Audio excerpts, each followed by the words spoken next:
Eu gosto de tal deputado, ele enviou um dinheiro aqui para minha cidade, ajudou muito. Mas será que enviou mesmo? Bom dia, tudo bem? Espero que sim.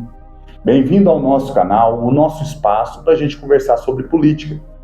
Meu nome é Maicon e neste vídeo nós vamos conversar sobre emendas impositivas do Legislativo. O que seria isso? Essas emendas são recursos os quais estão à disposição dos deputados estaduais, federais, senadores e às vezes em algumas cidades, inclusive os vereadores, têm à sua disposição para destinar a CNPJs, vamos dizer dessa forma. CNPJs porque pode destinar desde a uma cidade, um deputado federal destinou um recurso para fazer a pavimentação asfáltica, o asfaltamento ali de uma rua, o deputado pode fazer isso, ou pode enviar para alguma instituição, as APAES, recebe muito recurso aí dos legisladores, principalmente.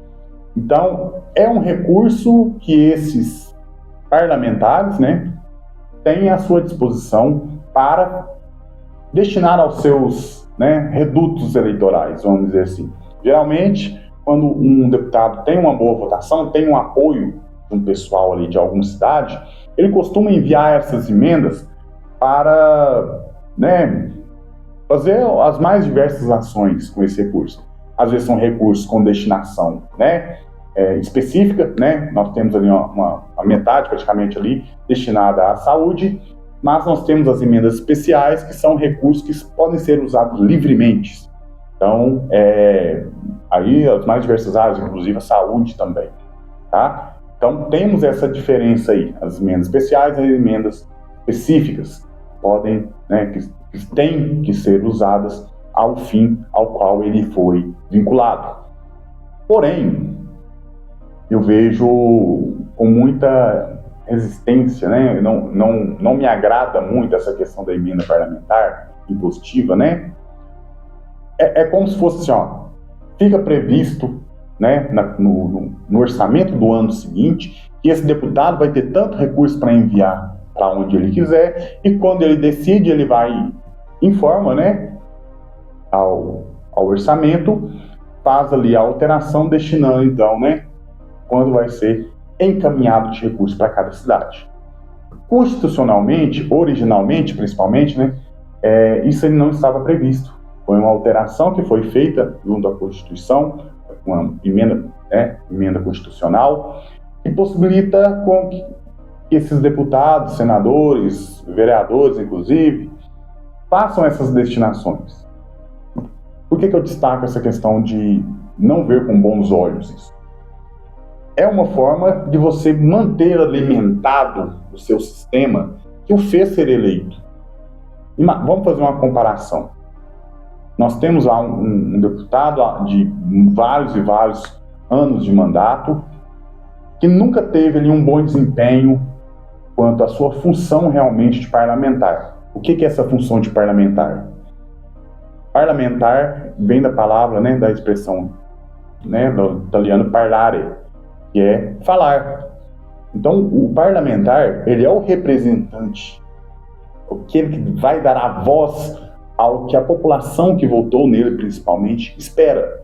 Não só, às vezes, representa também, a população como um todo, mas principalmente aquela que o elegeu, que votou naquela pessoa para representá-la frente aos assuntos delicados daquela sociedade.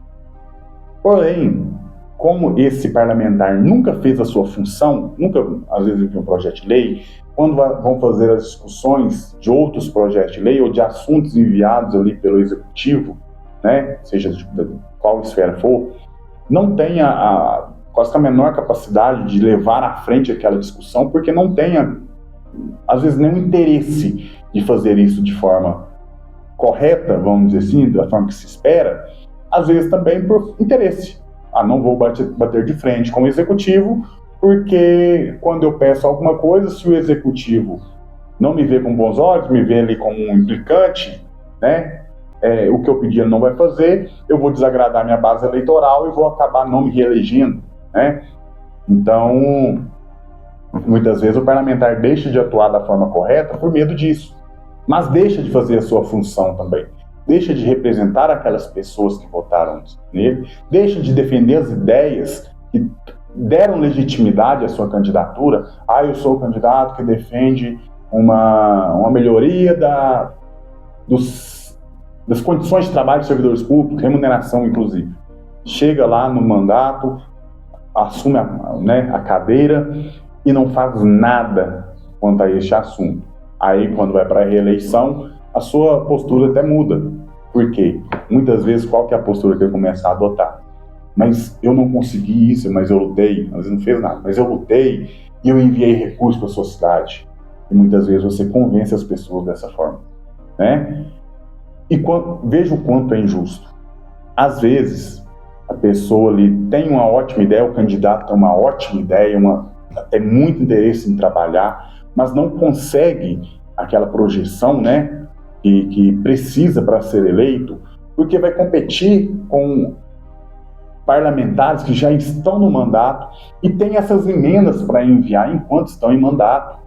Olha o quanto é injusto, o quanto a máquina se alimenta, né? E quem muda isso? Os próprios. Eles vão tirar deles a possibilidade de enviar esses recursos para as cidades e continuar alimentando a sua máquina de votos? Não vão. É uma possibilidade muito grande deles conseguirem fidelizar um eleitorado através desse envio de recursos ali de forma ali periódica, né?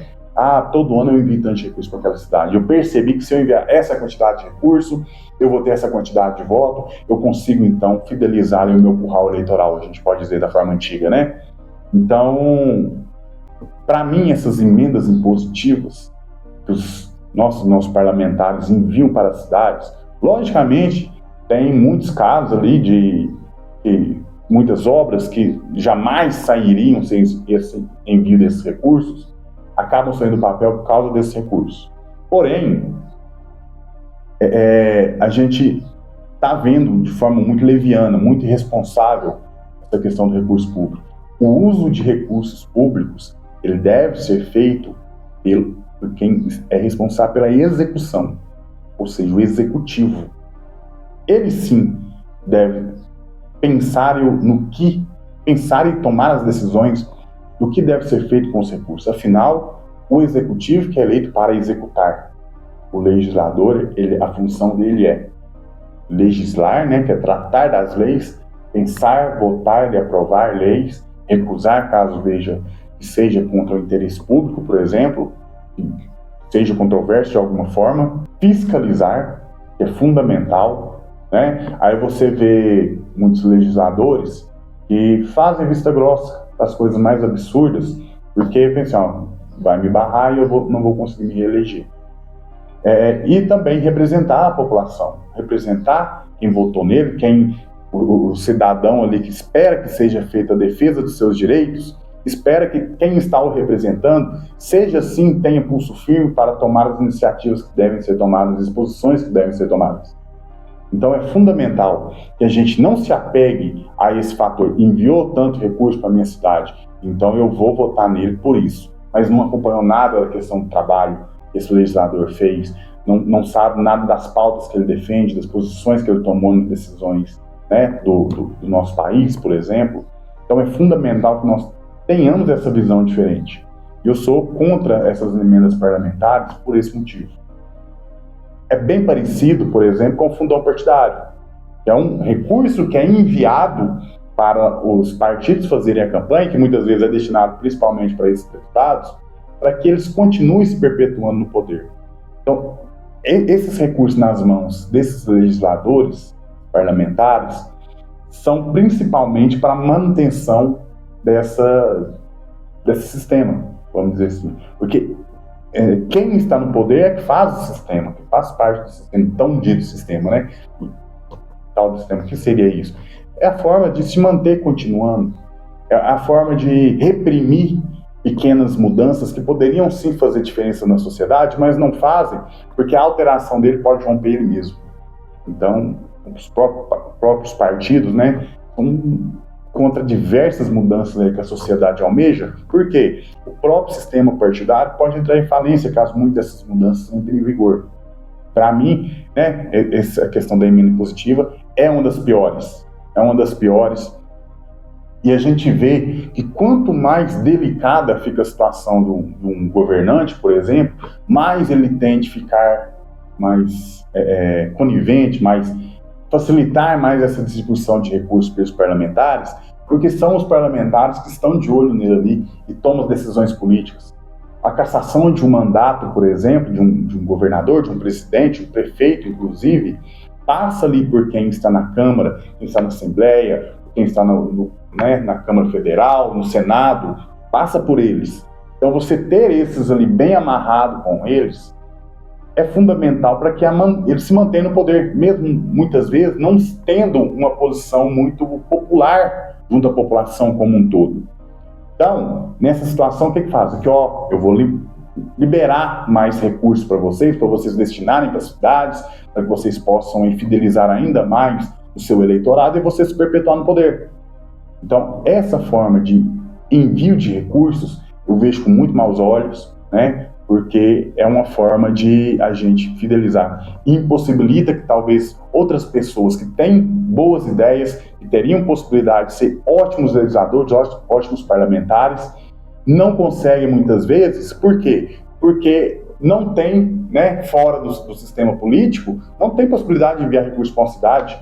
Por exemplo, vai chegar para apresentar, né, as suas ideias, aí a pessoa às vezes pode chegar, mas o que você enviou para a minha cidade? O que você fez por aqui? Não, mas eu sou um candidato novo. Ah, não, mas tem um candidato lá que já enviou tantos milhões de recursos à nossa cidade, então eu tenho que votar nele. E esse talvez nunca tenha feito nada em questão de trabalho como legislador, como parlamentar mesmo, a função pétrea, vamos dizer assim, a função que ele realmente deve desempenhar, ele não faz, mas está sempre enviando dinheiro para a cidade. Muitas vezes, esse que está sempre enviando dinheiro para a cidade, por exemplo, está com qualquer posição, qualquer um que esteja no governo, ele está apoiando. Qualquer projeto que o governo envia, vou votar favorável, né? Por quê? Porque não quer desagradar, para que não perca esse recurso que ele pode enviar para a cidade, né? Alguns que são apoiadores enviam até mais do que outros, porque estão sempre ali apoiando, independente da posição, do efeito que aquilo ali pode gerar para a população. Então, eu vejo aí com essas emendas impositivas com maus olhos. Um fator que pode, assim, gerar um equilíbrio, vamos dizer assim, é por causa dos opositores, né? Eu estou decidido em desempenhar minha função, se eu ver que algo vai ser ruim, eu vou ser contra mesmo assim. Tem os opositores no sentido nocivo também? Tem. Independente, se algo for bom para a população, eu vou votar contra porque eu não sou né, favorável a esse governo, sou oposição a ele. Essa oposição é burra, vamos dizer assim. Essa aí não acrescenta em nada a discussão política, só prejudica. Mas a discussão ali, não, que eu tenho minha postura contra o atual governo, mas eu vejo que esse projeto é bom, vou votar favorável. Eu vejo que esse projeto vai prejudicar a nossa nação, mesmo ali a posição votando favorável a ele, eu vou me manifestar contra, porque eu vejo que é ruim por tal e tal motivo. Então, essa oposição, ela fica prejudicada em questão de destinação de recursos, porque quem apoia consegue chegar, por exemplo, no chefe do executivo e falar que, eu preciso que você envie recursos para a cidade. Como ele é da posição, o que vai acontecer? O chefe do executivo vai enviar, né? Ele me ajuda tanto, vou ajudar ele a se manter fidelizado lá com o seu curral eleitoral. Agora, o que é da oposição não tem essa possibilidade de chegar no chefe do executivo e pedir, faça tal coisa lá para mim. Não vai fazer, é opositor. Então, a emenda impositiva, nesse sentido, ela equilibra um pouco esse jogo. Mas eu ainda acho muito injusto para quem está fora desse sistema e vê ali uma possibilidade, talvez ocupando um cargo, fazer um bom trabalho e dar um retorno à sociedade, que é o que é esperado desses políticos, né? Então, eu vejo com maus olhos, já falei isso algumas vezes aqui, né, mas vejo com muito maus olhos as emendas impositivas, porque é uma forma desse sistema se perpetuar. Aquele político que está lá, através desse envio de recursos, que nem é dele, né? É um recurso que nós pagamos de impostos, mas que ele tem a liberdade dele para decidir para onde vai, ele vai enviar para onde ele vê um retorno maior de votos, né? Então, é muito importante a gente entender isso. E é essencial que nós, quando formos tomar nossas decisões, no momento lá com a urna, naquele momento íntimo com a urna, vamos dizer assim, que a gente pense se a gente quer realmente votar em quem está disposto a trabalhar ou quem vai enviar um recurso para a nossa cidade, que talvez vai ser usado de forma totalmente eleitoreira e talvez não gere aquele retorno que a gente espera realmente para a nossa sociedade. Leis bem feitas, às vezes, são muito mais, geram um retorno muito maior para uma sociedade do que recursos enviados de forma leviana. Então, deixar essa reflexão aí sobre esse assunto. Logicamente, existem candidatos, que mesmo sem estar no poder no momento, conseguem se eleger ali por terem um bom engajamento. As redes sociais democratizaram muito isso, Então, há a possibilidade de candidatos, mesmo sem a capacidade de enviar recursos para as cidades conseguirem se eleger. Existe, logicamente, isso. Mas, de forma geral, são exceções. Então, é muito mais fácil um deputado, por exemplo, que está em mandato, se manter, principalmente por causa desse envio de recursos, do que alguém que está fora do sistema eleitoral atualmente entrar por ter boas ideias, por exemplo. Tenho boas ideias, vou me candidatar. Muitas vezes tem muita dificuldade para se eleger, porque não tem o engajamento das redes sociais que muitos têm, e também não tem esse envio de recursos para fidelizar ali o seu eleitorado.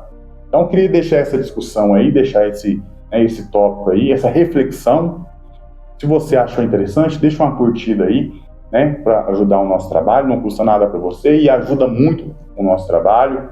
Deixa um comentário o que você achou sobre esse vídeo, o tema que a gente trouxe. Vamos manter essa conversa aí. Se tem alguma sugestão para algum outro vídeo, deixa um comentário aí, vou dar uma olhada em tudo.